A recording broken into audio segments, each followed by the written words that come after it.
Vilafranca ha estat el primer municipi català que ha fet servir aquest format d'acte per tantejar els ciutadans sobre si hi ha la necessitat o no d'impulsar una candidatura per les eleccions municipals. Oriol Bertran, diputat per Solidaritat Catalana per la Independència al Parlament de Catalunya, va ser l'amfitrió.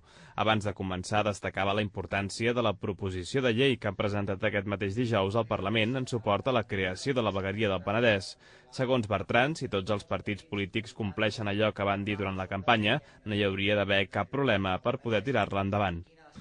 Bé, doncs si tots aquells partits polítics que s'han omplert la boca de defensar aquesta vegueria del Penedès voten tal i com sempre han dit que defensaven el territori, s'ha d'aprovar per una majoria aclaparadora en el Parlament de Catalunya. Al cap i a la fi, aquesta proposició de llei el que demana és exactament el que demanava Convergència i Unió en l'anterior legislatura i el que també s'hi havia compromès, tot i que després no va complir, Esquerra Republicana a Catalunya. Per tant, hi ha una majoria més que suficient al Parlament com perquè aquesta proposició de llei s'aprovi.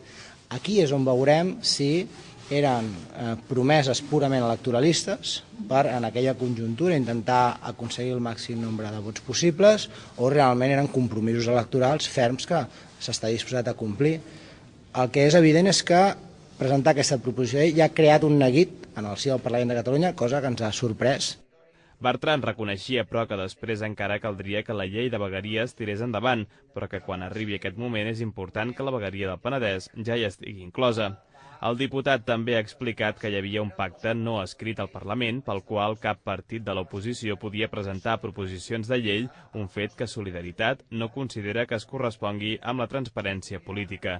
Per aquest motiu, cada setmana des que estan al Parlament n'han presentat una.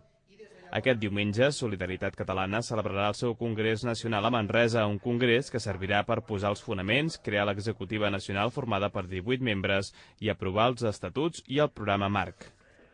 Totes aquestes qüestions els permetran poder treballar amb més força i contundència a partir d'ara per al seu objectiu, la independència. Pel que fa a l'acte de Vilafranca, el diputat del Partit Independentista destacava sobretot el format i no descartava que també es pugui fer servir en altres municipis.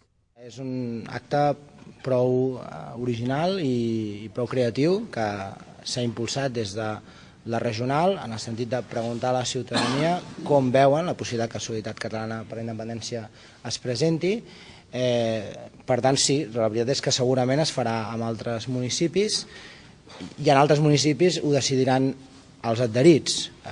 Això dependrà una mica de la casuística i de la idiosincràsia del municipi. També la composició política, la representació política en els municipis varia molt, d'unes candidatures a unes altres. Per tant, bé, per una formació nova com és la nostra, doncs també s'han de tenir en compte aquestes variables, no? I, per tant, cada municipi serà un món.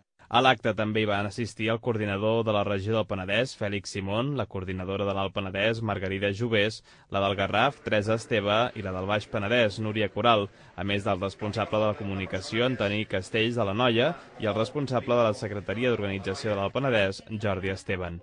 Els assistents, una 60ena de persones, podien col·laborar amb Solidaritat per pagar les despeses de l'acte, en total 510 euros, o fent-los conèixer la seva opinió sobre diverses qüestions, com quants regidors preveien que podrien treure Vilafranca en les properes eleccions a través d'una butlleta que els organitzadors repartien a l'entrada. Ara caldrà esperar encara uns dies per saber si les properes eleccions a Vilafranca comptaran amb un grup més a les urnes o no.